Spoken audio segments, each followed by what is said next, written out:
The carriage wheels stopped grinding against gravel, and Duke Alistair Winfield stepped down onto the ground he had not touched in 15 years. His hand trembled as it gripped the iron gate, cold and rusted, yet somehow still standing after all this time. He had expected the manor to be smaller in his memory, a trick of a child's eyes, but it rose before him even taller than he remembered, dark windows staring down like eyes that had never blinked. He had left this place at 12 years old, dragged away in the middle of the night by men he did not know, his mother's screams echoing behind him until the carriage turned a corner and swallowed the sound forever. He had grown up believing she had died of a fever, weeks after his departure. He had grieved her in silence, in foreign schools, in cold barracks, in rooms that never felt like home. Now, at 27, wearing a title he had never asked for, and a coat that still felt foreign on his shoulders, he had finally returned. The staff gathered at the entrance, the moment word spread through the halls. An older woman, with silver hair pressed to her temples, stepped forward first, her eyes wide with disbelief. She had been the head housekeeper when he was a boy, and now her hands shook as she reached toward him, stopping just short of touching his face. "Young master," she whispered, though he was no longer young, no longer the boy she remembered. "We thought you would never come back." "I did not think I would either," Alistair said, his voice steady, despite the storm building inside his chest. He walked through the front doors, and the smell hit him first. Old wood, polished with lavender oil, the faint trace of firewood smoke that clung to the stone walls no matter the season. Every step across the marble floor stirred memories he had buried deep, memories of running through these same halls as a child, laughing, chasing his mother's skirts as she called his name, with warmth he had not felt since. The manor had changed very little on the surface. Portraits still hung along the grand staircase, though a layer of dust now clung to their frames. He recognized his grandfather's stern face, his father's proud stance, and then, at the very end of the row, an empty space where a portrait should have been. He stopped before it, staring at the outline left behind on the faded wallpaper, a ghost of a painting, removed long ago. "Where is my mother's portrait?" he asked, turning to the housekeeper who had followed a few steps behind him. She hesitated, her fingers twisting together in front of her apron. "It was taken down shortly after you left, sir. Lord Reginald ordered it removed. He said it was too painful a reminder for the household." Alistair felt something cold settle in his stomach, though he could not yet name why. His uncle, Reginald, had managed the estate in his absence, a caretaker of sorts while the young Duke was sent away for his own protection. Or so he had always been told. He had never questioned it as a child. He had been too young, too frightened, too far removed from the truth to ask the right questions. Now as a man, standing in the very halls where his childhood had been stolen from him, questions rose faster than he could contain them. He continued through the manor, room by room, each one both familiar and strange, like visiting a dream half remembered. The library still held the same leather chairs, though the books upon the shelves seemed rearranged, as though someone had gone through them with careful, deliberate hands. The music room stood untouched, the piano covered in a white sheet, silent for what he suspected had been years. It was in the east wing, near what had once been his mother's private sitting room, that he felt the weight of the past press hardest against him. The door was locked, though every other door in the manor had opened freely beneath his hand. He rattled the handle, frustration building in his chest, a feeling he had not allowed himself in years. "This door has been locked since your mother's passing, sir," the housekeeper said gently, appearing beside him as though she had read his mind. "Lord Reginald kept the key himself. I am afraid I never questioned why." "Where is my uncle now?" Alistair asked, his tone sharper than he intended. "He left for the northern estate 3 days past, sir, once word reached him of your return. He said he would come back once you had settled in." Alistair said nothing, though the timing struck him as far too convenient to be coincidence. A man who had managed this house for 15 years, who had raised no children of his own, who had suddenly found reason to leave the moment the true heir returned. He filed the thought away, unwilling to let suspicion cloud his first day home, though it lingered at the edges of his mind like smoke that refused to clear. That evening, he sat alone in the dining hall, a table meant for 20 guests, set for only one. The silence pressed against his ears, heavier than any noise could have been. He thought of his mother's laughter, How it used to fill this very room during family dinners. How his father's stern face would soften whenever she spoke. All of it gone now, reduced to portraits removed from walls and locked doors that guarded secrets he could not yet name. After dinner, restless and unable to settle his mind, Alistair took a lantern and walked the grounds outside. The gardens had grown wild in places, though someone had clearly tried to maintain order despite years of neglect. He walked past the old fountain where he used to play, now dry and cracked, moss creeping along its edges. He walked toward the family chapel at the far end of the property, where the Winfield ancestors had been laid to rest for generations. The chapel door creaked open beneath his hand, and the cold night air followed him inside. Rows of stone markers lined the small cemetery behind the chapel, each one bearing a name he recognized from childhood stories. He walked slowly, lantern raised, until he found the one he had been searching for, without fully admitting it to himself. Duchess Eleanor Winfield, beloved mother, taken too soon. He knelt before the grave, running his fingers along the carved letters of her name. The stone felt different beneath his touch than the others around it, smoother, newer, as though it had not weathered the same 15 years as its neighbors. He frowned, leaning closer, studying the edges where moss had failed to take root, the way it had on every other marker in the small cemetery. An old man's voice startled him from behind. "You should not disturb the dead, young master." Alistair turned to find the estate's groundskeeper standing a few paces away, a lantern of his own, casting long shadows across his weathered face. The man had aged considerably since Alistair last saw him, though his eyes held the same sharp awareness they always had. "I am not disturbing her, Edmund. I am simply paying my respects to a mother I never had the chance to properly say goodbye to." Edmund's gaze flickered toward the grave, and something passed across his expression, something quick and guarded that Alistair could not quite read. "Of course, young master. Forgive an old man's foolish words." "Edmund," Alistair said, rising to his feet, his voice carrying the authority of his title for the first time since his return. "This stone looks newer than the others around it. Can you explain why?"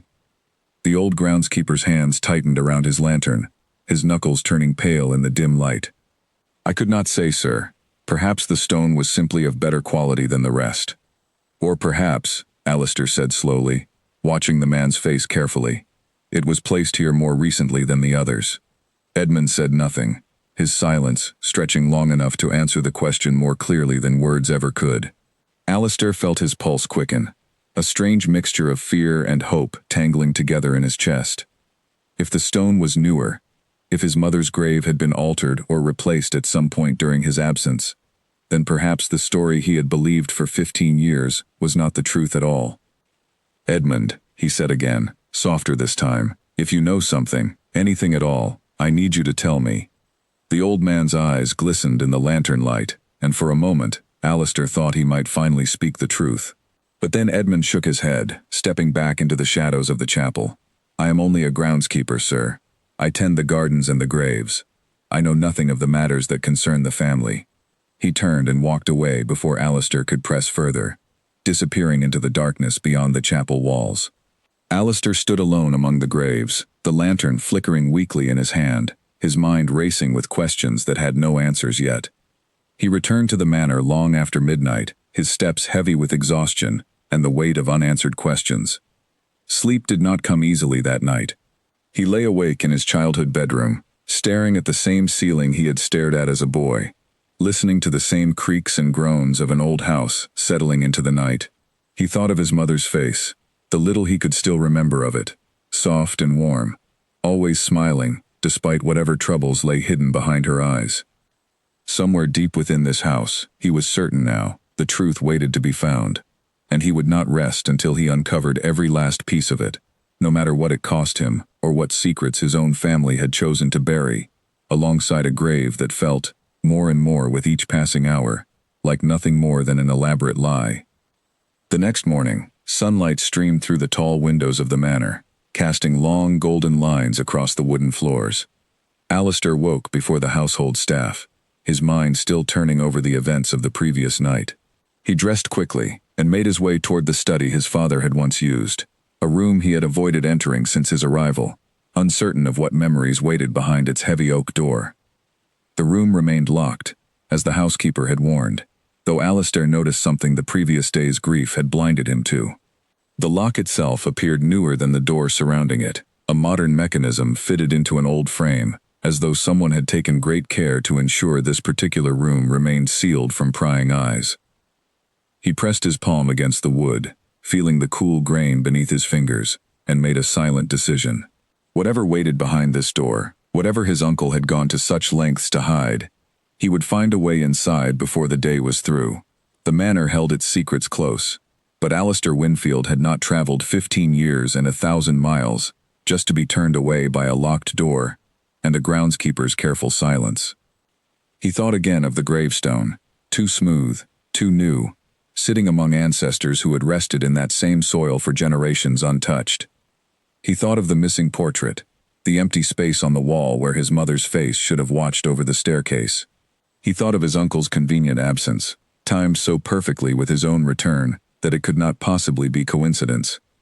Something was wrong in this house, something that had been wrong for 15 long years, and Alistair intended to unravel every thread of it, starting with whatever secrets waited locked away in his father's forgotten study.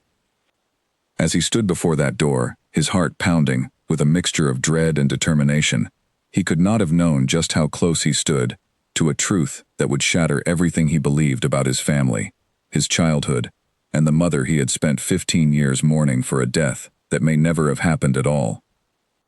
Alistair sent for a locksmith from the nearby town before the sun had fully risen, unwilling to wait even a single extra hour for answers he felt certain waited behind that door.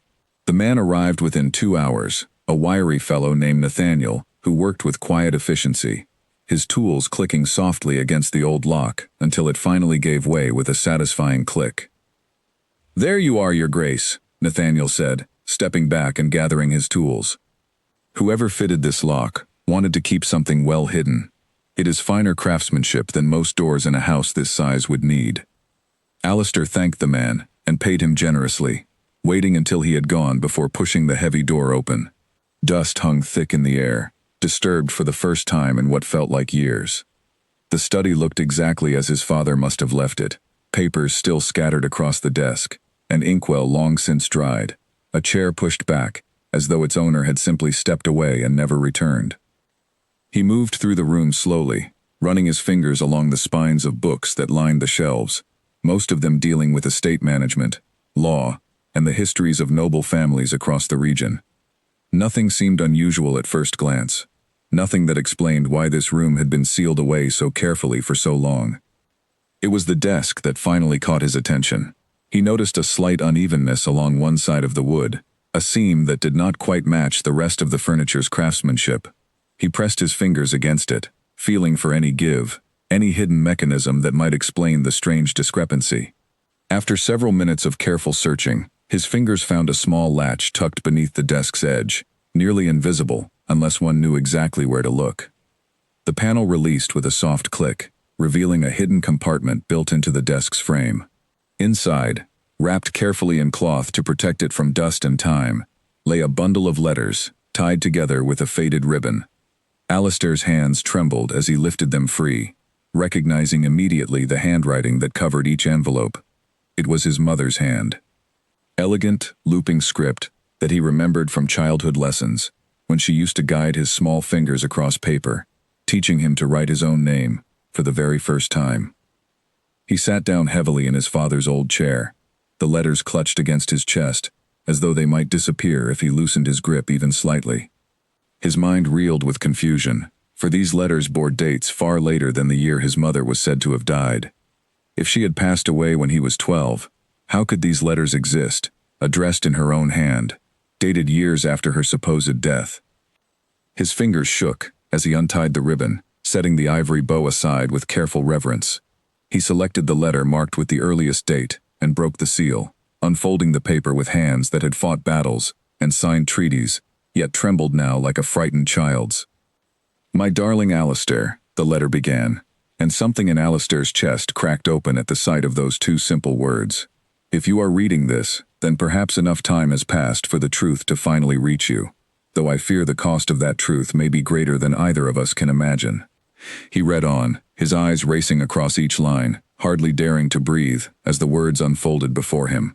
His mother wrote of a night not long after his departure, a night filled with fear and desperation, when she realized the danger surrounding them both had grown far greater than she initially understood. She wrote of a choice forced upon her, a choice between her own safety and his, and how she had chosen the only path that seemed to guarantee his survival, even if it meant losing him entirely. "I did not die, my son," the letter continued, and Alistair felt the words strike him like a physical blow. "I was made to disappear, forced into a silence I never wanted, separated from the only person who ever gave my life true meaning. I have watched from a distance these many years, unable to reach you, unable to explain, praying only that one day you would return home and find these words waiting for you." Alistair set the letter down, his breathing ragged, his mind struggling to comprehend what he had just read.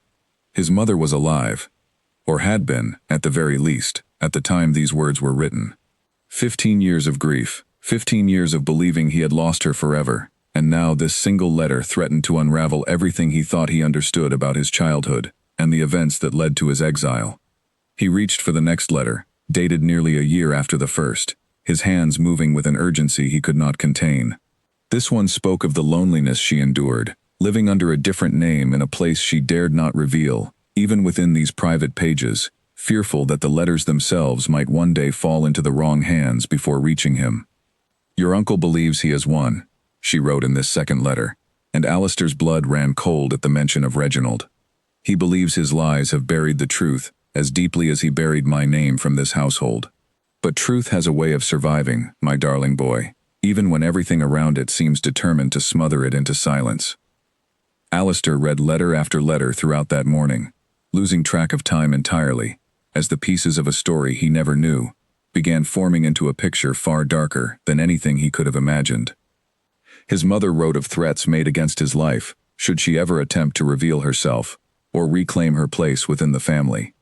She wrote of watching him from afar on rare occasions, careful never to be seen, content simply to know he remained safe, even as her own heart broke a little more with each passing year of separation.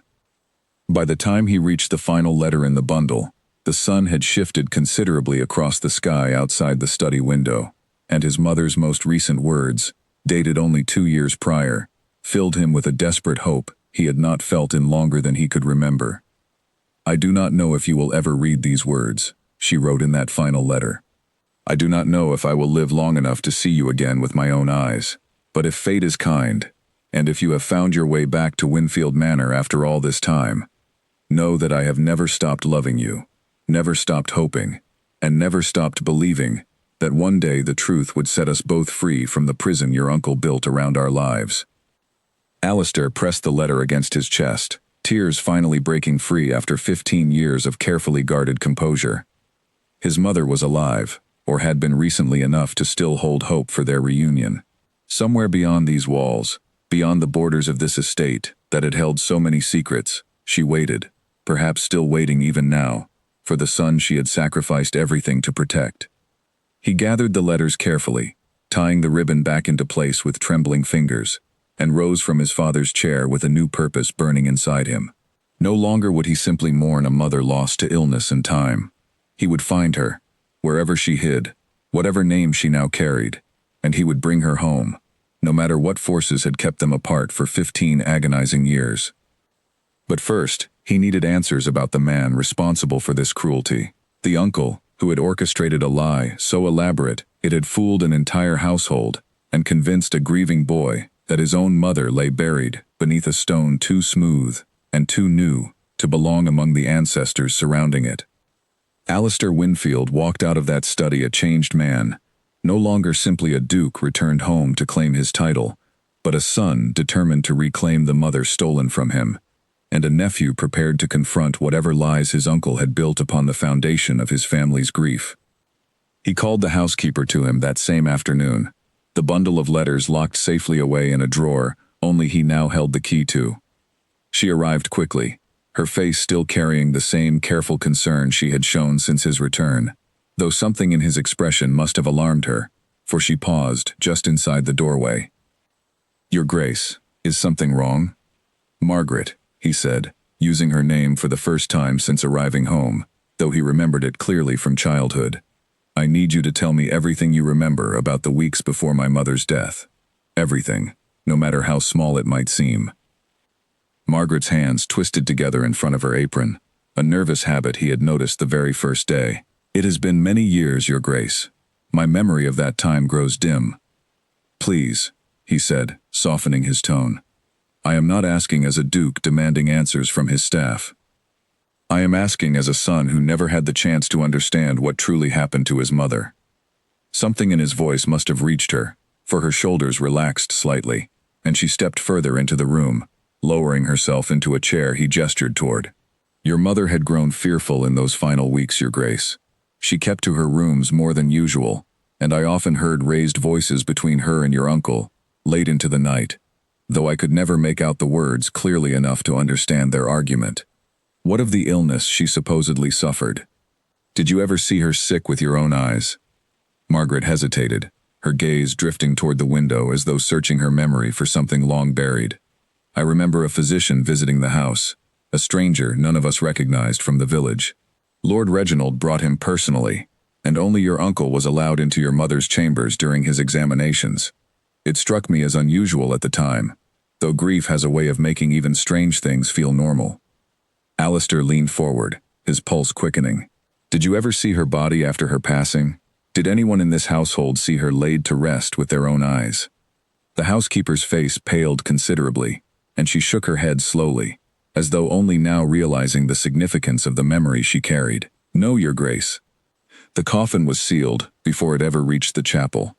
Lord Reginald said the illness had left her in a state too painful for the household to witness, that it would be kinder for us all to remember her as she once was. Alistair sat back, his suspicions confirming themselves with every word the housekeeper spoke. No physician from the village, a sealed coffin no one had witnessed being filled, raised voices in the night, and a portrait removed from the wall, as though erasing every trace of the woman who had once filled this house with warmth and laughter. Every detail pointed toward the same conclusion his mother's letters had already revealed. There had been no illness, no death, only an elaborate deception, designed to remove her from the household entirely, while placing the blame on nature's cruelty, rather than a man's own ambition. Thank you, Margaret, he said quietly. You have helped me more than you know. She rose from her chair, though she lingered near the door a moment longer, her expression torn between duty and something far more personal. Your Grace, if I may ask, has something changed? You speak as though you doubt the story we were all told all those years ago. Alistair considered his words carefully before answering, unwilling to reveal too much until he understood the full scope of what he faced. I have found reason to question much of what I once believed, Margaret. I would ask that you keep this conversation between us for now, until I understand more clearly what happened within these walls. She nodded, understanding the weight of his request, and left him alone once more with his thoughts.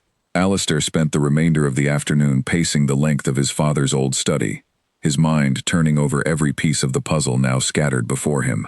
His uncle had lied about his mother's death, had likely paid a stranger to pose as a physician, had sealed an empty coffin, or perhaps one filled with something other than his mother's body, and had convinced an entire household, including a grieving 12-year-old boy, that the woman who raised him had simply ceased to exist. But why? What reason could drive a man to such extreme deception against his own family? Alistair thought back to his father, a man he remembered as stern but fair, devoted to his estate and his family's legacy above all else.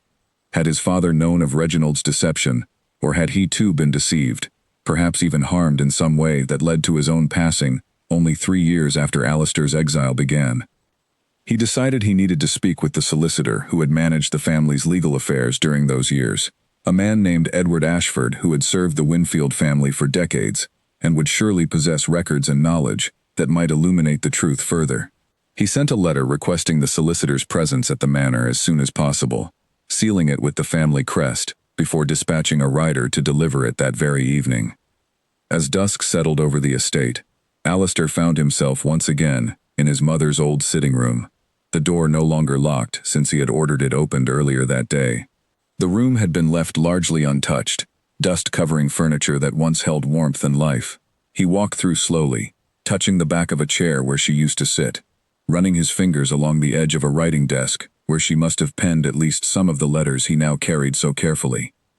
A small portrait, forgotten perhaps by whoever had removed the larger one from the staircase, sat tucked behind a stack of old books on a shelf near the window. Alistair lifted it carefully, wiping away the dust with the sleeve of his coat, and found himself staring into his mother's painted eyes for the first time in 15 years. She looked exactly as he remembered, warm and gentle, her smile carrying a kindness that no amount of time or distance could erase from his memory. He held the small portrait against his chest, much as he had held her letters earlier that day, and made a silent vow standing alone in that dusty, forgotten room. He would find her. He would uncover every lie his uncle had constructed, and he would bring his mother home where she belonged, regardless of what dangers or difficulties stood between him and that goal. Outside, the sun continued its descent toward the horizon, painting the sky in brilliant shades of orange and gold, a beauty that felt strangely at odds with the darkness Alistair now understood lurked beneath the surface of his family's history. Somewhere beyond these walls, his mother waited, alive and hoping, and Alistair Winfield intended to become the answer to those 15 long years of prayers. Edward Ashford arrived at Winfield Manor 2 days later, a tall man with graying hair and sharp eyes that missed very little. He had served as the family's solicitor since before Alistair was born, and his loyalty to the Winfield name ran deep, though Alistair had learned enough by now to trust no one entirely until proven otherwise. They spoke first in the drawing room, exchanging pleasantries that felt hollow given the weight of what Alistair intended to discuss. Once the servants had left them alone, Alistair wasted no further time on formalities. "Edward, I need you to tell me the truth about my mother's death, and about the years that followed while I was sent away." The solicitor's composure faltered only slightly, a brief flicker of surprise crossing his features, before he schooled them back into their usual careful neutrality. "Your Grace, I am not certain what you mean. The circumstances of your mother's passing were well documented at the time." "Were they?" Alistair reached into his coat and produced one of the letters, the earliest one he had read, and placed it on the table between them. "This is her handwriting, Edward. You have seen enough of her correspondence over the years to recognize it immediately. This letter is dated 3 years after she supposedly died." Edward's face drained of color as he stared down at the paper, his hands remaining carefully still at his sides, as though touching it might make the revelation somehow more real. "Where did you find this?" "Hidden within my father's study, behind a panel built into his desk." "There were many more, Edward, spanning several years. My mother did not die when I was 12 years old. She was forced into hiding, and I believe my uncle Reginald orchestrated the entire deception." The solicitor sat down heavily in the nearest chair, running a hand across his tired face. For a long moment he said nothing, and Alistair waited, sensing that the man wrestled with some internal struggle between loyalty and truth. "I suspected something was wrong at the time," Edward finally admitted, his voice quieter than before. "Your father came to me not long before his own passing, troubled by matters he refused to fully explain. He spoke of documents he needed drawn up in secret, protections for you, should anything happen to him, though he never told me the full reason behind his sudden concerns." "What kind of documents?" "A revised will, Your Grace, one that would ensure the estate passed directly to you upon reaching adulthood, regardless of who managed it during your minority." He seemed particularly concerned that Reginald not gain permanent control of the family fortune, though at the time, I assumed this was simply the natural caution of a father protecting his son's inheritance. Alistair's mind raced as he processed this new information. His father had suspected something about Reginald even before his own death, had taken steps to protect Alistair's future inheritance from his uncle's grasp. Had his father discovered the truth about Eleanor's disappearance? Had that knowledge somehow contributed to his own passing only a few years later? "Edward, how did my father die? I was told it was his heart, that the grief of losing my mother proved too much for him to bear." The solicitor's expression grew troubled once more. "That is what we were all told, Your Grace. He passed suddenly one evening, and Reginald summoned the physician, who declared his heart had simply given out. I did not question it deeply at the time, as your father had always carried a certain weakness in that regard, or so we believed." "The same physician who examined my mother during her supposed illness?" Edward's eyes widened slightly as the connection formed in his mind. "I believe it may have been, yes. A man named Dr. Harlow, though I have not seen him practicing in this region for many years now. I assumed he retired or moved elsewhere. Alistair felt a cold certainty settling over him, a suspicion that both his mother's disappearance and his father's death traced back to the same source, the same carefully constructed lies, designed to remove anyone standing between Reginald and control of the Winfield estate. 2 deaths, only one of them apparently real, both convenient for a man who had spent 15 years managing a fortune that was never truly his to control. "I need to find this Dr. Harlow," Alistair said, rising from his chair with renewed determination. "If he falsified my mother's illness, he may know where she was taken, or at the very least, he may confirm the truth of what happened to my father as well." Edward nodded slowly, though concern remained etched across his features. "Your Grace, if your suspicions prove correct, you must understand the danger you are stepping into. If Reginald was willing to deceive an entire household and separate a mother from her son for 15 years, he will not simply surrender his position without resistance. I am aware of the risks, Edward, but I cannot continue living beneath this roof, carrying this title, while my mother remains hidden away somewhere, believing perhaps that I have forgotten her entirely, or worse, that I never cared to search for the truth." The solicitor studied him for a long moment, before finally nodding in agreement. "Then I will help however I can, Your Grace.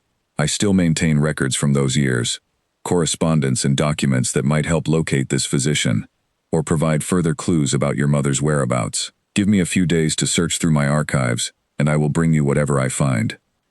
Alistair thanked him warmly, grateful to finally have an ally within the walls of a household that had grown so thick with secrets and lies. As Edward prepared to depart, Alistair asked one final question that had been weighing on his mind since their conversation began. "Edward, do you believe my mother is still alive today? Her final letter was dated only 2 years ago." The solicitor considered the question carefully before answering. "I cannot say with certainty, Your Grace, but I know your mother to have been a resourceful and determined woman. If she survived this long in hiding, evading whatever dangers your uncle posed, I see no reason to believe she would not continue surviving still, waiting perhaps for the very moment you now find yourself in, ready to search for her at last." Those words carried Alistair through the following days, a fragile thread of hope he clung to as he continued investigating every corner of the estate for further clues. He returned to the village apothecary, an elderly man who had served the local community for decades, hoping perhaps he might remember something useful about Dr. Harlow, or any unusual circumstances surrounding his mother's supposed illness. The apothecary, a kindly man named Simon, welcomed him warmly into his small shop, memories of the young Duke's childhood visits clearly still fresh in his mind despite the passing years. When Alistair explained his search, carefully omitting the full truth of what he had discovered, Simon's expression grew thoughtful. "I do recall a physician visiting from outside our region during that time, Your Grace. He purchased certain medicines from my shop, unusual combinations that struck me as strange, even then, though I assumed he simply followed practices unfamiliar to our local traditions." "What kind of medicines, Simon?" The old apothecary hesitated, clearly searching his memory carefully. "Sleeping draughts, primarily, and something else I cannot quite recall the name of, something meant to induce a deep, extended rest. I remember thinking at the time it seemed an unusual treatment for the illness your mother was said to suffer from." Alistair's pulse quickened at this revelation. Sleeping draughts, powerful enough to induce extended rest, could easily explain how his mother might have appeared gravely ill, or even lifeless to those who never examined her closely. It would explain the sealed coffin, the household's inability to witness her passing directly, and the convenient timing that allowed her disappearance to be disguised as death itself. "Simon, do you know where I might find this Dr. Harlow now? Or anyone who might know his current whereabouts?" The apothecary shook his head slowly. "I am afraid not, Your Grace. He came from beyond our village, somewhere further north if I recall correctly, though he never shared the specific details of his practice with me during his visits." Alistair thanked the old man and returned to his carriage, his mind already turning toward the next step in his investigation. Somewhere north of the village, a physician who had helped orchestrate his mother's disappearance might still practice, might still hold answers that could lead him closer to the truth he so desperately sought. The path forward remained uncertain, filled with dangers he could only begin to imagine, but Alistair Winfield had never felt more determined in his entire life than he did in that moment. riding back toward the manor beneath a sky heavy with the promise of rain, carrying within him a hope that refused to be extinguished, no matter how many lies threatened to smother it. Edward Ashford returned to Winfield Manor 3 days later, a leather satchel of old documents tucked beneath his arm, and a look of quiet triumph on his face that told Alistair he had found something worth the journey. They retreated once again to the drawing room, and Edward laid out several papers across the polished table between them. "I found correspondence between your father and a colleague of mine, who once handled legal matters for families in the northern counties," Edward explained, sorting through the documents with practiced efficiency. "It seems Dr. Harlow relocated to a town called Elswick shortly after your mother's supposed passing, establishing a small practice there, under circumstances that struck my colleague as somewhat unusual at the time." Alistair leaned forward, studying the papers with intense focus. Unusual how? He arrived with considerably more wealth than a typical country physician might possess, purchasing a substantial property outright rather than renting rooms as most newcomers would. My colleague noted this in a letter to your father, wondering perhaps if the Duke might know something of this physician's sudden prosperity, given his prior connection to the Winfield household. And did my father respond? Edward's expression grew somber. He did, though his reply was brief and guarded. He asked only that my colleague keep him informed of Dr. Harlow's activities, without explaining his interest further. This correspondence ended shortly before your father's own passing, and I found no further mention of the matter in any surviving records. Alistair absorbed this information, his mind piecing together the growing picture of his uncle's deception.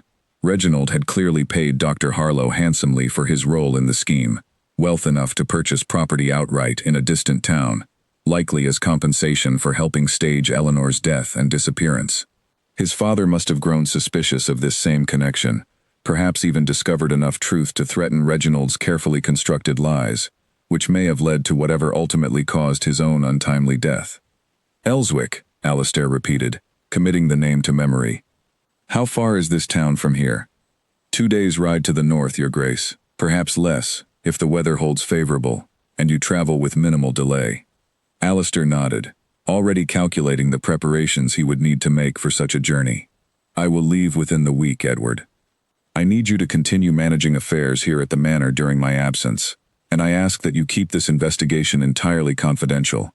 If word reaches Reginald that I am pursuing this line of inquiry before I have gathered sufficient proof, he may take steps to further conceal the truth, or worse, warn Dr. Harlow of my approach. Of course, Your Grace, I will maintain complete discretion. Edward gathered the documents back into his satchel before adding one final thought. I would advise caution during your travels as well.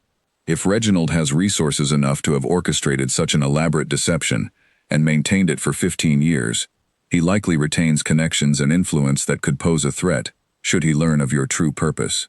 Alistair appreciated the warning, though nothing could have deterred him from the path he now walked. He spent the following days preparing carefully for his journey, arranging for a small, trusted escort to accompany him, while maintaining the appearance of a simple visit to inspect distant properties, a cover story he hoped would satisfy any curious ears within the household who might report his movements back to his uncle. During this preparation, Alistair also took time to review his mother's letters once more, searching for any additional clues that might help guide his search once he reached Elswick.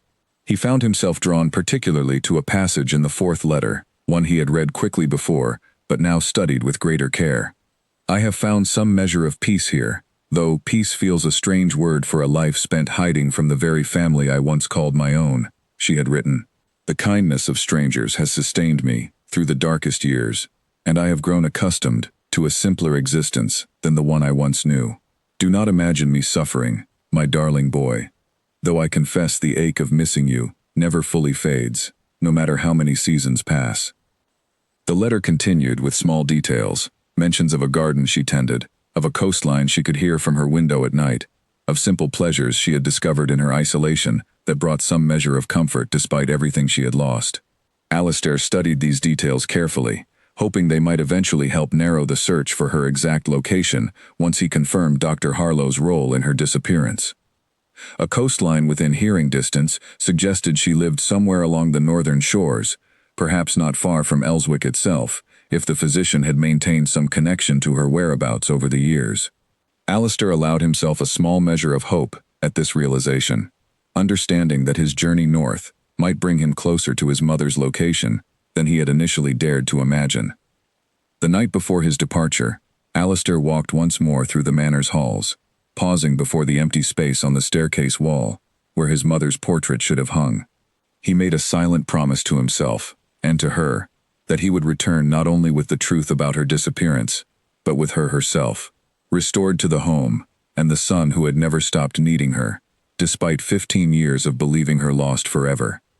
He also visited the family chapel one final time before leaving, standing once again before the gravestone that had first raised his suspicions.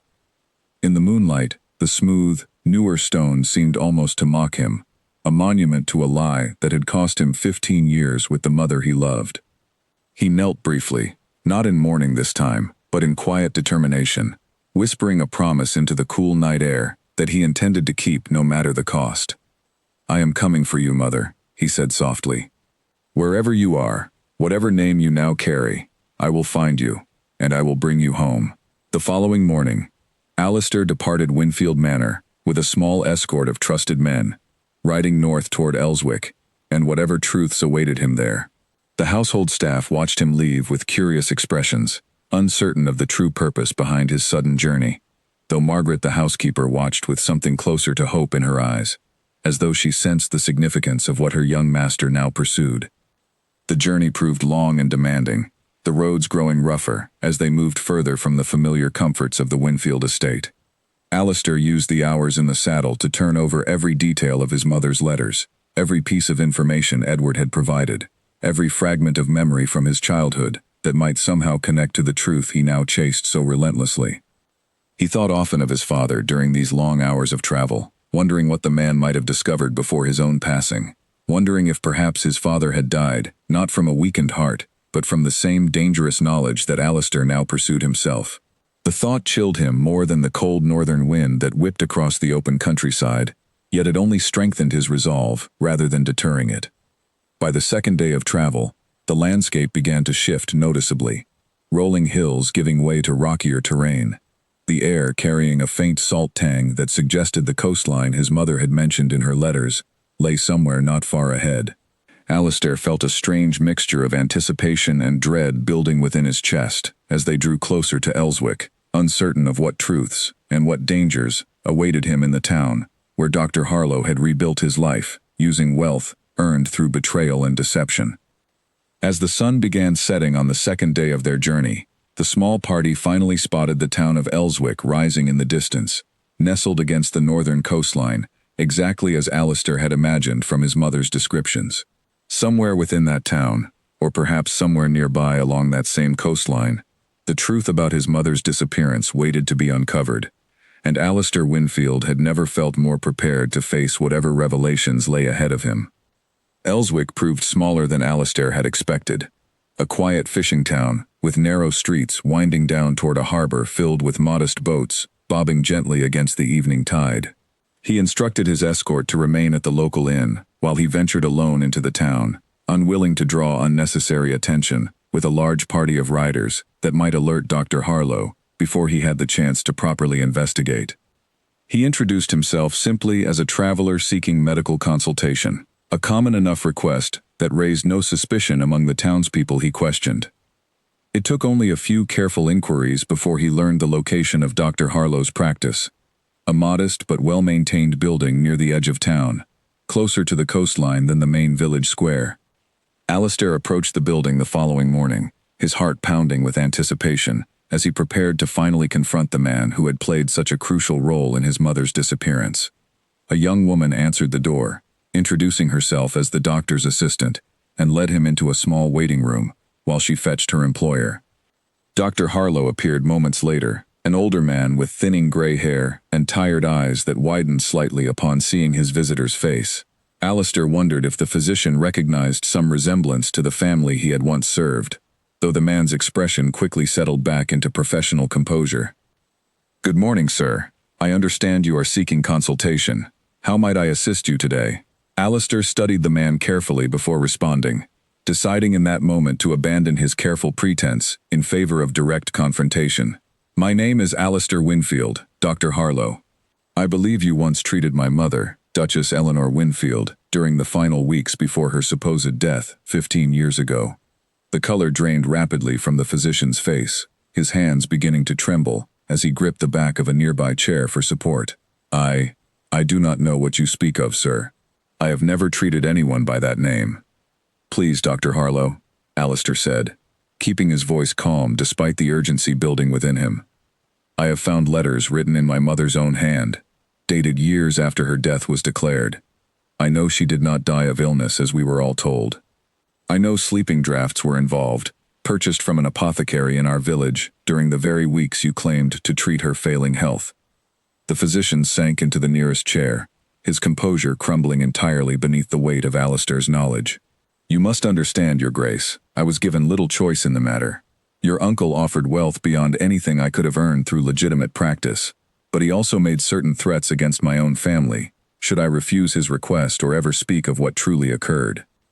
Alistair felt his pulse quicken at this confirmation, though he forced himself to remain patient, sensing the physician stood on the verge of revealing everything, if handled with the right combination of firmness and understanding. I am not here to punish you, Dr. Harlow. I only wish to find my mother. If you help me locate her, I promise you will face no consequences for your role in this deception, regardless of the threats my uncle may have made against you. The physician studied him for a long moment, clearly weighing the risks of finally revealing the truth after 15 years of careful silence. Finally, he nodded slowly, seeming to reach some internal decision. Your uncle approached me shortly after your mother discovered certain financial irregularities within the estate's accounts, irregularities that suggested he had been diverting significant funds for his own personal use over several years. She threatened to expose him to your father, and Reginald grew desperate to silence her before this knowledge could destroy the position he had carefully built for himself. So he came to you for help disposing of her? Not disposing, Your Grace, though I understand why you might assume the worst. Your uncle wished to remove her from the household without resorting to violence, understanding that outright harm would raise far too many questions and suspicions among the staff and your father alike. I provided the sleeping draughts that allowed her to appear gravely ill, eventually falling into what seemed a fatal decline, while in truth she remained very much alive, simply in a deeply sedated state that convinced everyone she had passed away. And the coffin? What was buried in my mother's grave if not her body? Dr. Harlow's expression grew troubled. I cannot say for certain, Your Grace. Your uncle handled that particular arrangement himself, without my direct involvement. I know only that the coffin was sealed before reaching the chapel, and I was instructed never to inquire further about its contents. Alistair absorbed this information, his mind racing with questions about what else his uncle might have arranged during those crucial weeks 15 years ago. Where is my mother now, Dr. Harlow? You must know something of her whereabouts if you provided the means for her disappearance. The physician hesitated once more, glancing toward the door as though fearing someone might overhear their conversation, despite the empty waiting room surrounding them. I helped arrange her initial relocation, Your Grace, to a small cottage along the coastline not far from this very town. Your uncle paid for her modest upkeep there for several years, though I understand from occasional correspondence that this arrangement eventually ended, and she was left to fend for herself using whatever resources she had managed to save. Is she still there? At this cottage you mentioned? I do not know for certain, Your Grace. I have had no direct contact with her in nearly 5 years, since my own involvement in this matter concluded, and your uncle ceased requiring my services. But I can direct you to the location where she once resided, if that would help your search. Alistair felt hope surge within his chest at this offer, though he tempered his excitement with the understanding that 5 years represented a significant gap in knowledge. His mother might have moved elsewhere during that time, might have faced hardships he could not yet imagine, might even have succumbed to circumstances beyond her control despite surviving this long in hiding. Please, Dr. Harlow, tell me everything you know about this cottage and its location. The physician provided detailed directions, describing a small stone cottage perched near the cliffs, overlooking the northern sea, roughly half a day's ride further along the coastline from Elswick. He spoke of the woman he remembered helping relocate there, describing her resilience and quiet dignity despite the terrible circumstances forced upon her, details that matched perfectly with the mother Alistair remembered from his childhood. One more question, Dr. Harlow, Alistair said, as he prepared to depart. Why help me now, after keeping this secret for so many years? What changed your mind? The physician's expression grew somber, carrying the weight of guilt he had clearly carried for a decade and a half. I have lived with this deception for 15 years, Your Grace, profiting from a lie that separated a mother from her child, and destroyed, I imagine, countless nights of peaceful sleep for both of you. When I saw your face just now, I recognized something of your mother's own features reflected back at me, and I could not bring myself to continue this deception any further.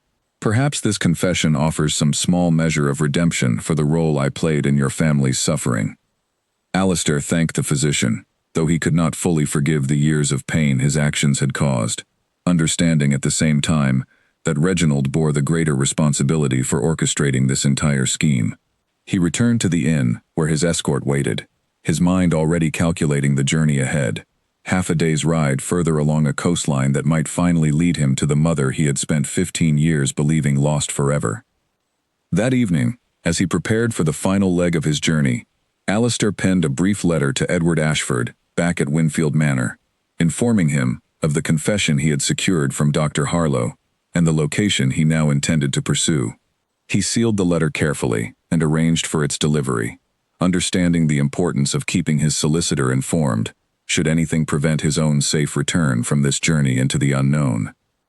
As darkness fell over the small coastal town, Alistair lay awake in his room at the inn, his heart torn between overwhelming hope and the fear that after everything he had endured to reach this point, he might still arrive too late, or discover that his mother's resilience had finally been exhausted by circumstances far beyond her control.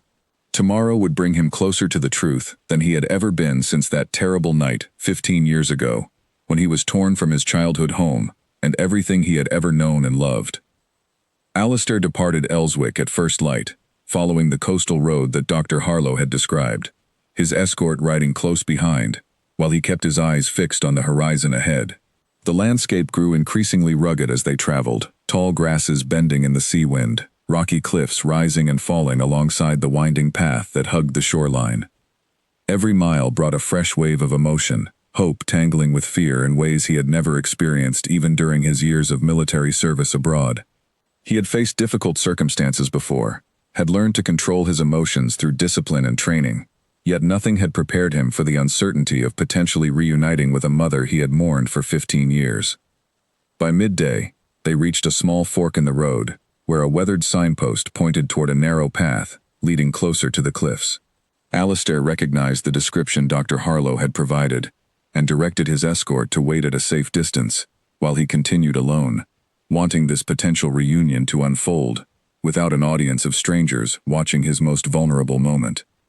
The path grew increasingly narrow and treacherous as he approached the cliffs, the sound of crashing waves growing louder with each passing minute.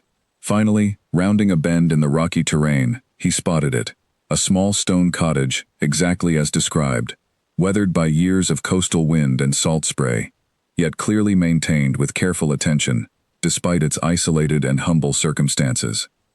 Smoke curled from a small chimney, suggesting someone currently occupied the dwelling, and Alistair felt his heart hammering against his ribs as he dismounted and approached on foot, leading his horse slowly behind him.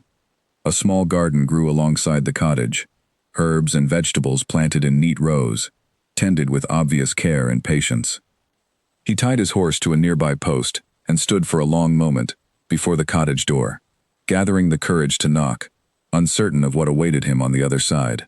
15 years of grief, of questions, of a childhood cut tragically short, all seemed to converge in this single moment as he raised his hand and knocked gently against the weathered wood.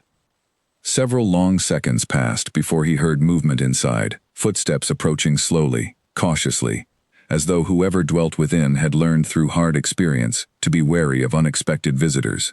The door opened slowly, revealing a woman whose face, though aged and weathered by years of hardship and isolation, remained unmistakably familiar despite the passage of 15 long years.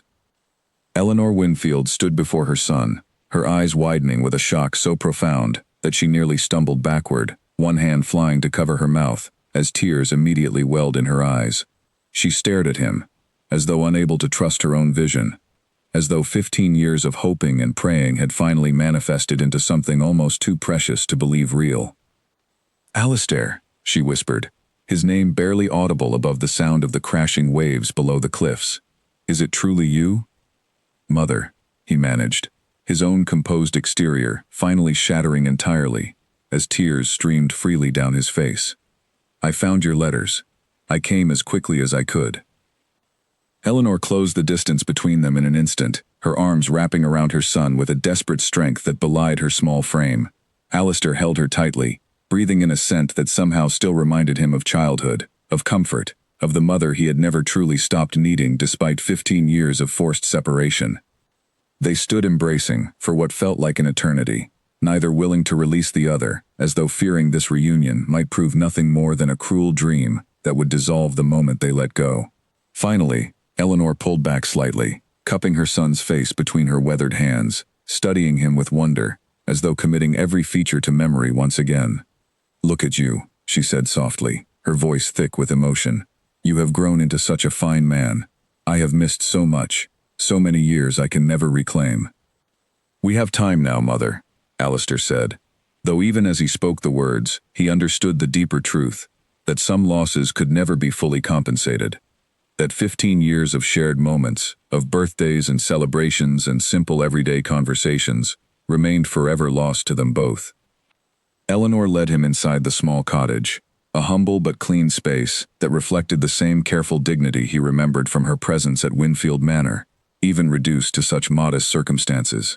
She prepared tea, with hands that trembled slightly, whether from age or emotion Alistair could not quite determine, and they sat together at a small wooden table near the window overlooking the sea. "Tell me everything," Alistair said gently. "I need to understand what truly happened all those years ago, and everything you have endured since."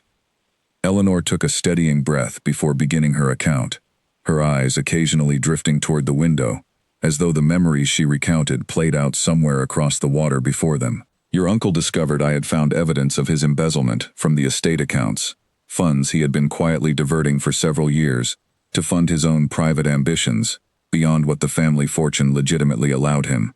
When I confronted him, threatening to reveal his deception to your father, he grew desperate.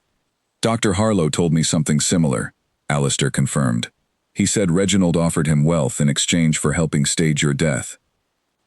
Eleanor nodded, her expression darkening at the memory. "Your uncle gave me an impossible choice: disappear quietly, allowing everyone to believe I had died of illness, or watch as he made good on his threat to ensure both you and your father suffered for my defiance.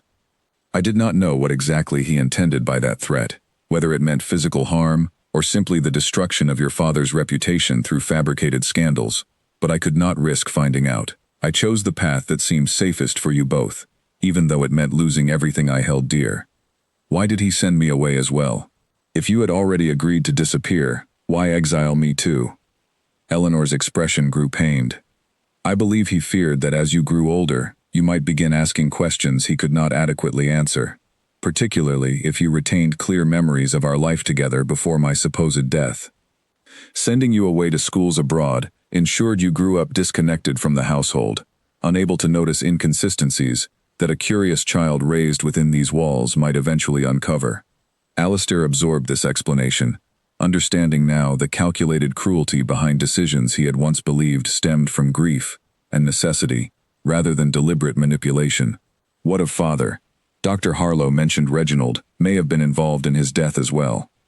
Eleanor's hands trembled as she set down her teacup, her composure finally cracking beneath the weight of grief she had clearly carried alone for many years. "I do not know for certain what happened to your father, Alistair. I received word of his passing through channels Reginald established, to keep me informed of certain family matters, ostensibly out of some remaining sense of obligation toward me.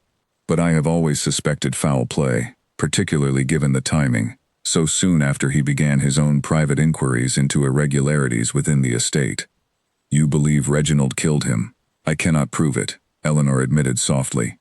"But I have long suspected that your father discovered enough of the truth to threaten Reginald's position, and that his sudden death, declared a simple failure of the heart, may have been far less natural than we were all led to believe." The weight of this revelation settled heavily over both of them, the full scope of Reginald's ambition and cruelty finally coming into focus. A stolen fortune, a staged death, a mother separated from her son for 15 years, and possibly a murdered father, all sacrificed upon the altar of one man's greed and desperation to maintain control over an inheritance that was never rightfully his. "We will make this right, Mother," Alistair said firmly, reaching across the table to take her weathered hands in his own. "I have gathered enough evidence already to expose his deception. With your testimony added to what I already possess, we can finally bring him to justice and reclaim everything he stole from our family." Eleanor studied her son's determined expression, something of pride mixing with lingering fear in her tired eyes. "I have lived in hiding for so long, Alistair. I confess the thought of confronting Reginald directly fills me with more fear than I care to admit. But I have also longed for this moment for 15 years, praying that one day I might finally reclaim the life that was stolen from me, and more importantly, the son I never stopped loving, despite our forced separation." They spent the remainder of that afternoon and well into the evening sharing stories. Eleanor learning of Alistair's years abroad, his education, his eventual military service, while Alistair listened to accounts of his mother's struggles surviving in isolation, the kindness of local fishermen who occasionally left supplies without asking questions, the quiet dignity she had maintained despite circumstances that would have broken many others. As night fell over the small cottage, the sound of waves crashing against the cliffs below providing a constant, soothing rhythm, Alistair felt something within him finally beginning to heal after 15 years of unresolved grief and unanswered questions. His mother was alive, was here before him, and together they now possessed the knowledge and determination necessary to finally confront the man who had stolen so much from them both.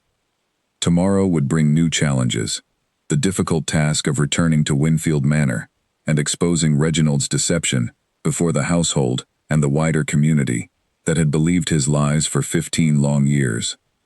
But tonight, reunited at last after so much loss and separation, Alistair Winfield allowed himself simply to sit beside his mother, grateful beyond words for this reunion he had once feared would never come to pass. Morning arrived with a golden light spilling across the cliffs, and Alistair woke early, finding his mother already awake, standing near the window watching the waves roll steadily against the rocky shore. He joined her quietly, and for a long moment they simply stood together in comfortable silence, appreciating a peace that felt hard-won after so many years of separation and uncertainty. "I have been thinking through the night," Eleanor said finally, turning to face her son, "about what returning to Winfield Manor would mean, and what confronting Reginald might cost us both. You need not fear, Mother.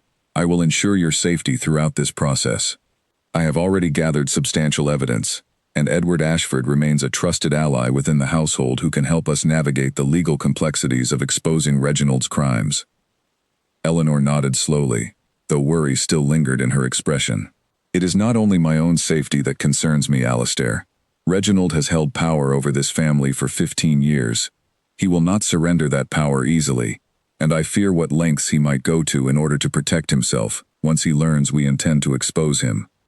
Alistair understood her concerns, having considered similar possibilities himself throughout the long night.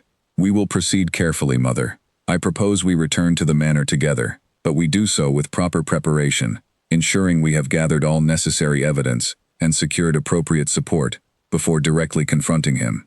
I have already sent word to Edward, informing him of what I discovered from Dr. Harlow. We can coordinate with him to ensure everything unfolds according to proper legal procedure, minimizing any opportunity for Reginald to escape justice or cause further harm."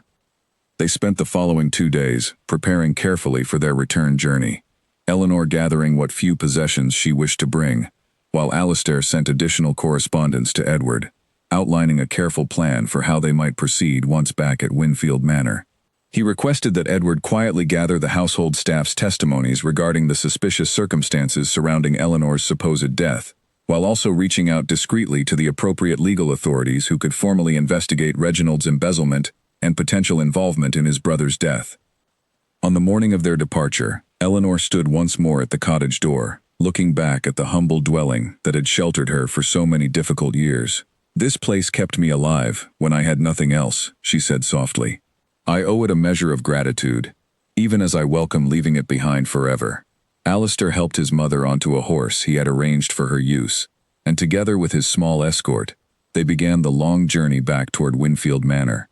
The days of travel passed with a mixture of anxious anticipation and cautious optimism, mother and son using the time to further discuss their strategy for confronting Reginald and reclaiming their rightful place within the family estate.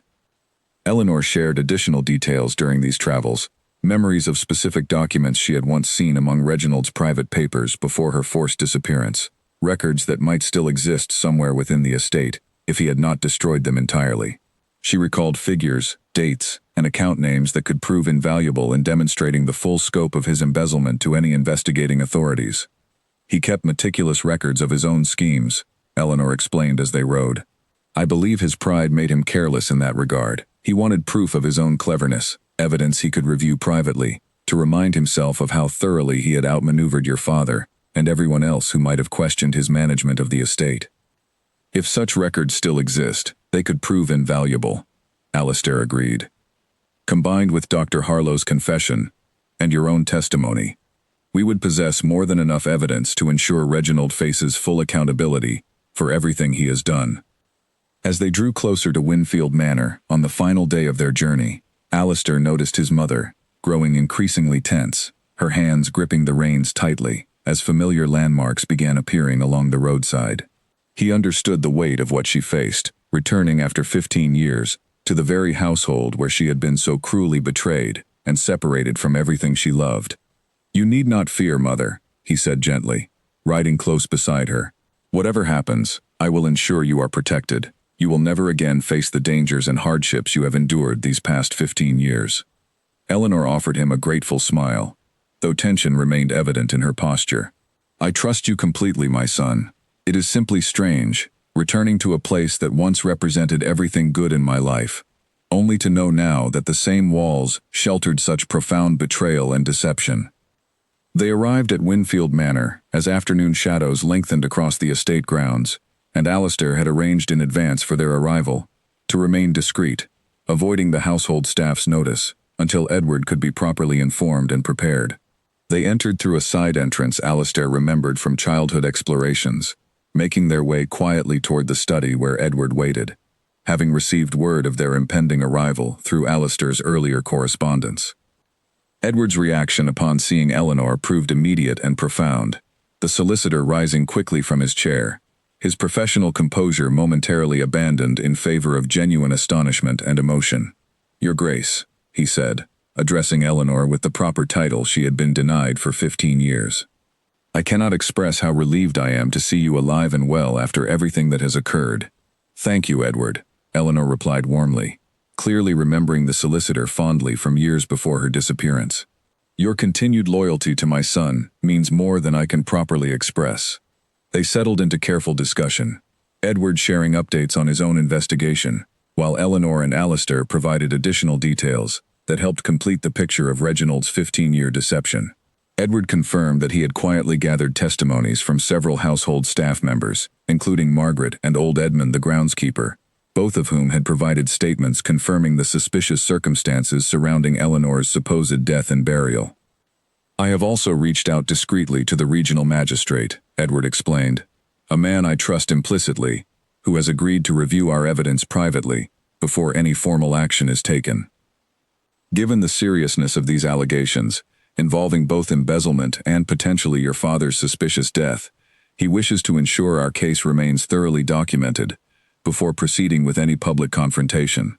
When can we expect Reginald to return from the northern estate? Alistair asked. Within the week, Your Grace, according to his last correspondence.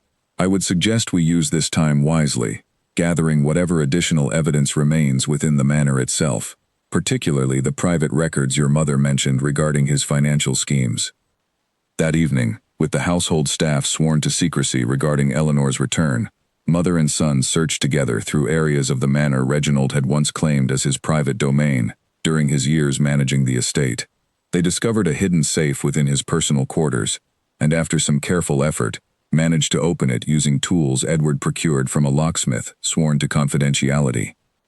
Inside, they found exactly what Eleanor had predicted: detailed ledgers documenting years of embezzled funds, correspondence with Dr. Harlow discussing payment for his role in staging Eleanor's death, and disturbingly, a letter that suggested Reginald's involvement in circumstances surrounding his brother's sudden passing, though the language remained careful enough to avoid outright confession of murder.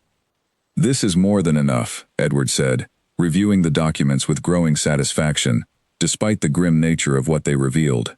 "Combined with Dr. Harlow's confession and your own testimonies, we possess an overwhelming case against Reginald.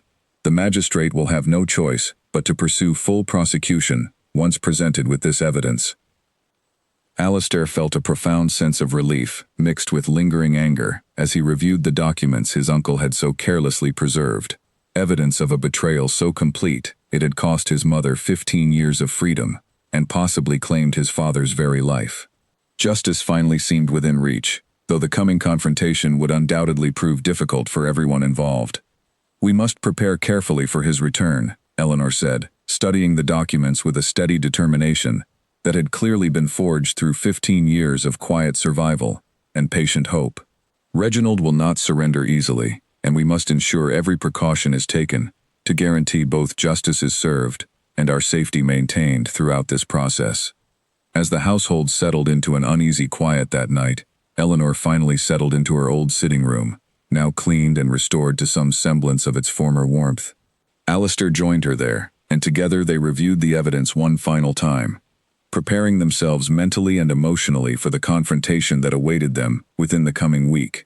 A reckoning 15 years in the making, that would finally bring their long, painful ordeal to its rightful conclusion. Word arrived 6 days later that Reginald had begun his return journey from the northern estate, expected to arrive at Winfield Manor by early evening. Edward had spent the intervening days coordinating carefully with the regional magistrate, a stern but fair man named Arthur Wellesley, who had reviewed the assembled evidence with growing concern and agreed that formal proceedings should begin immediately upon Reginald's return. Alistair spent the morning of that final day walking the manor grounds with his mother, both of them attempting to calm nerves stretched thin by anticipation. Eleanor had regained some of her former composure since arriving home, though the prospect of facing Reginald again after 15 years clearly weighed heavily upon her. "Whatever happens today," Alistair said, as they walked past the old fountain where he had played as a child, "you will never again face what you endured these past 15 years. That much I promise you completely." Eleanor squeezed her son's arm gratefully, though her expression remained troubled. "I confess, Alistair, part of me still struggles to believe this day has finally arrived. For so long, I feared I would spend the remainder of my life in hiding, never knowing what became of you, never able to reclaim the family and home that were stolen from me." "That fear ends today," Alistair said firmly. "Reginald will finally answer for everything he has done." By late afternoon, Magistrate Wellesley arrived at the manor, along with 2 constables, prepared to oversee the confrontation and ensure proper legal procedure was followed throughout whatever unfolded. Edward had arranged for the household staff to gather quietly in the Great Hall, ostensibly for a routine announcement regarding estate matters, though in truth, their presence would serve as witnesses to the confrontation about to take place. Alistair positioned himself near the entrance, watching anxiously as the afternoon light began to fade toward evening. Finally, the sound of carriage wheels on gravel announced Reginald's arrival, and Alistair felt his mother's hand tighten around his arm as they prepared to face the man who had orchestrated such profound betrayal against their family. Reginald Winfield stepped down from his carriage with the same confident bearing Alistair remembered from childhood, though age had added lines to his face and gray to his hair since Alistair had last seen him 15 years prior. He paused upon noticing the unusual gathering near the entrance, his expression shifting from mild curiosity to genuine alarm as his eyes fell upon Eleanor standing beside her son. "This cannot be," Reginald said, his voice betraying the shock that had drained the color from his face. "You are supposed to be dead." "As you can see, Reginald," Eleanor replied, her voice steadier than Alistair had expected, given her earlier nervousness. "I am very much alive, no thanks to your careful arrangements 15 years ago." Reginald's gaze darted between Eleanor and Alistair, then toward Magistrate Wellesley and the constables standing nearby, understanding dawning across his features as he recognized the trap that had been carefully prepared for his return. "I do not know what lies you have been told, but I assure you, Save your denials, Uncle. Alistair interrupted firmly. We possess overwhelming evidence of your crimes. Dr. Harlow has confessed to his role in staging my mother's death. We have found the ledgers documenting your embezzlement from the estate accounts. We have testimonies from household staff confirming the suspicious circumstances surrounding my mother's supposed illness and burial. Reginald's composure crumbled visibly as the weight of exposed evidence became clear to him. His eyes darted around the assembled crowd, searching perhaps for some avenue of escape, though the constables positioned themselves subtly closer, ensuring no such opportunity would present itself. Whatever I did, Reginald said, his voice growing desperate, I did to protect this family's fortune from mismanagement. Your father grew careless with expenditures, and I merely redirected certain funds to ensure the estate's long-term stability.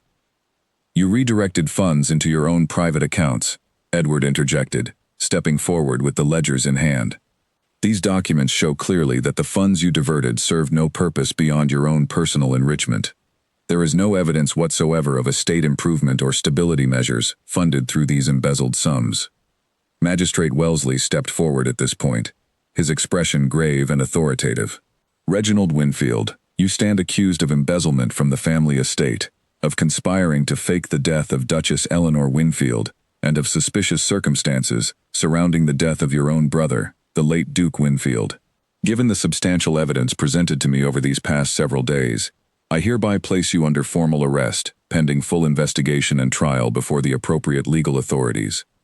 Reginald's face turned ashen as the constables moved to restrain him, his earlier confidence replaced entirely by panicked desperation. You cannot prove any of this, he shouted, struggling briefly against the constable's grip. Everything I did was for the good of this family.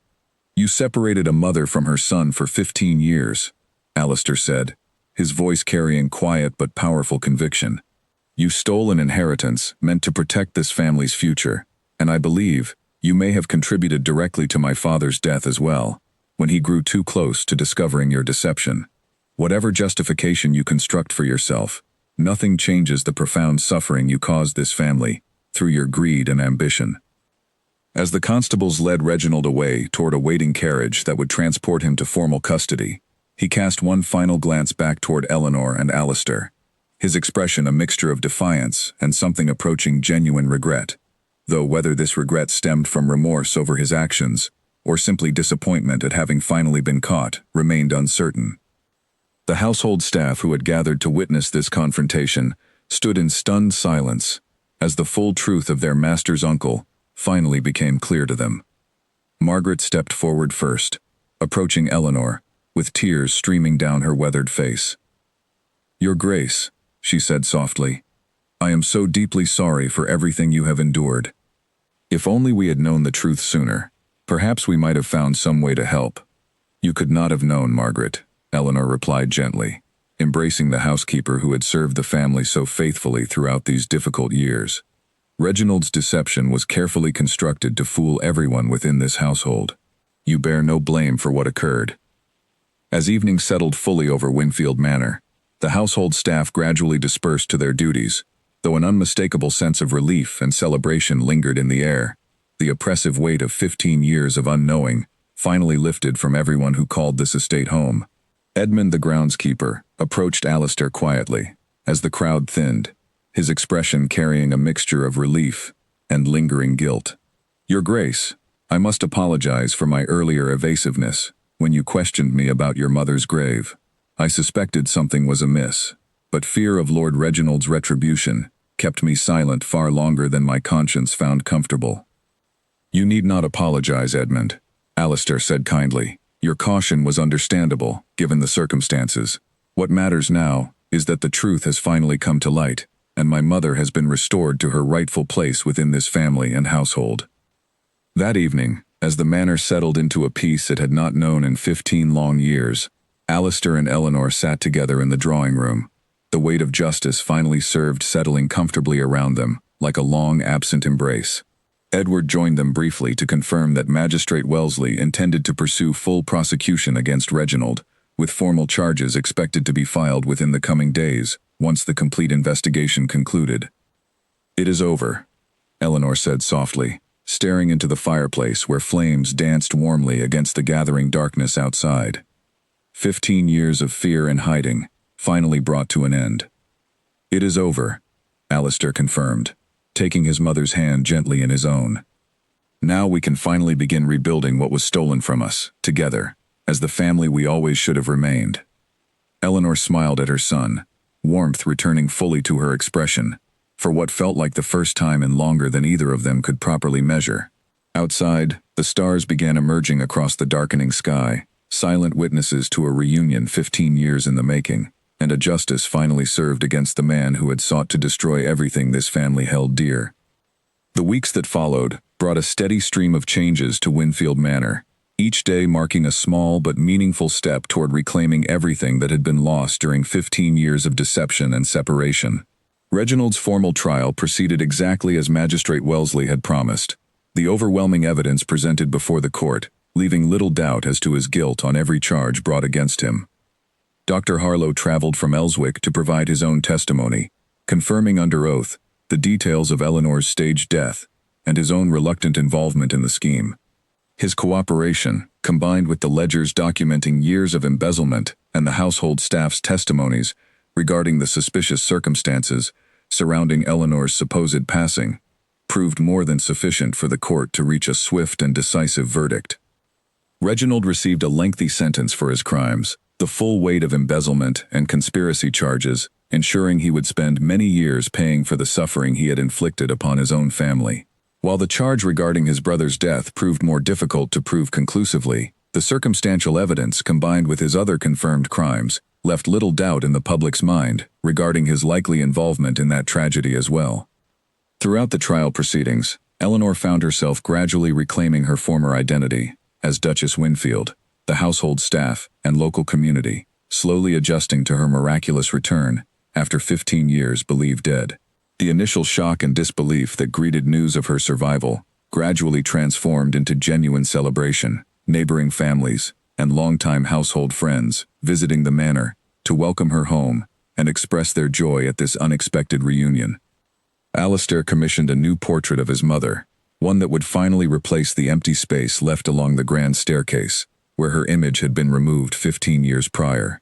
The artist captured her with remarkable skill, portraying not only her physical likeness, but something of the quiet strength and resilience she had developed through her years of hardship and isolation, a strength that now shone clearly in her renewed presence within the household.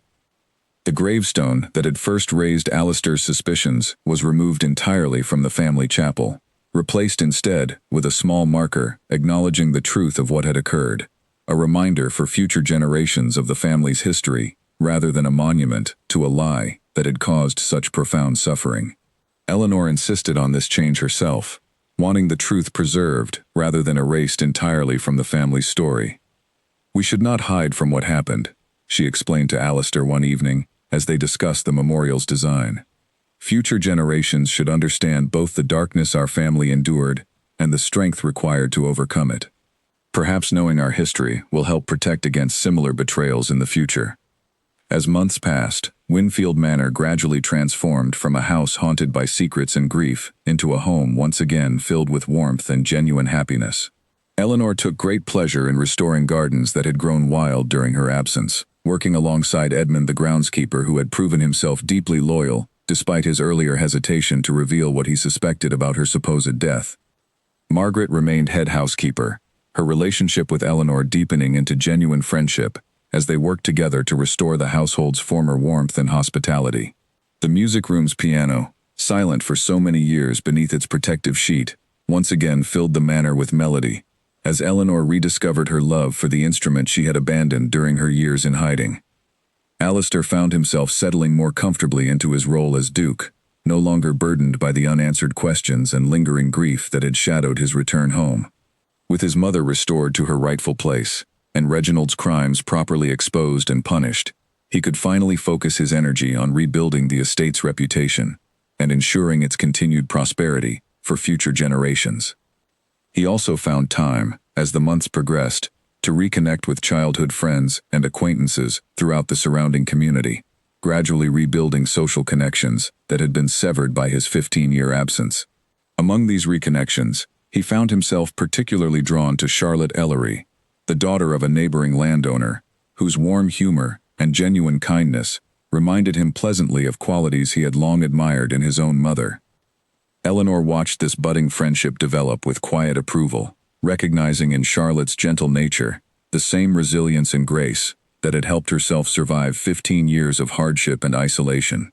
She encouraged her son gently, understanding that after so many years of loss and uncertainty, he deserved the opportunity to build his own future, filled with genuine happiness and connection. On the one-year anniversary of Eleanor's return to Winfield Manor, the family hosted a grand celebration, inviting neighbors, household staff, and friends from throughout the region to commemorate the remarkable journey that had brought mother and son back together after such profound separation. The great hall, once silent and heavy with unspoken secrets, now echoed with laughter and music, candlelight illuminating faces filled with genuine joy rather than the careful masks of grief that had once dominated this household. Alistair stood before the assembled guests that evening, raising a glass in tribute to his mother's resilience and the strength that had carried her through 15 years of hardship without ever losing hope for eventual reunion. "To my mother," he said, his voice carrying clearly across the hushed hall, "whose courage and love proved stronger than any lie constructed to keep us apart. And to justice, finally served, after 15 long years of waiting." Eleanor rose to join her son, her eyes glistening with emotion as she looked out across the gathered faces, many of whom she remembered fondly, from her life before the deception that had stolen so much from her. "To family," she added softly, "and to the truth that always finds its way home, no matter how deeply it may be buried." As the celebration continued late into the evening, Alistair found himself standing near the staircase, where his mother's restored portrait now hung proudly, a symbol of everything the family had reclaimed through patience, determination, and unwavering love. He thought back to that first night of his return, standing before the empty space where her image should have been, uncertain of what mysteries and heartbreak awaited him within these familiar yet strange halls. 15 years of separation, of grief believed permanent, of a childhood cut cruelly short by a man's ruthless ambition, had finally given way to reunion, justice, and the beginning of a new chapter for the Winfield family. The manor that had once felt haunted by unspoken secrets now stood as a testament to resilience, to the enduring power of a mother's love, and to the unbreakable bond between parent and child that no lie, however carefully constructed, could ever truly sever. As the last guests departed and the manor settled into peaceful quiet, Alistair walked once more through the halls that had witnessed both his family's darkest betrayal and its most triumphant reunion. He paused before his mother's portrait one final time that evening, gratitude filling his heart for the journey that had led him back to her, and for the future that now stretched before them both, finally free from the shadows that had haunted Winfield Manor for far too many years. The Duke had returned home after 15 years, expecting only grief and unanswered questions. Instead, he had found the truth, reclaimed his mother, and restored his family's honor, proving that even the most carefully constructed lies could not withstand the enduring power of love, determination, and an unwavering pursuit of justice.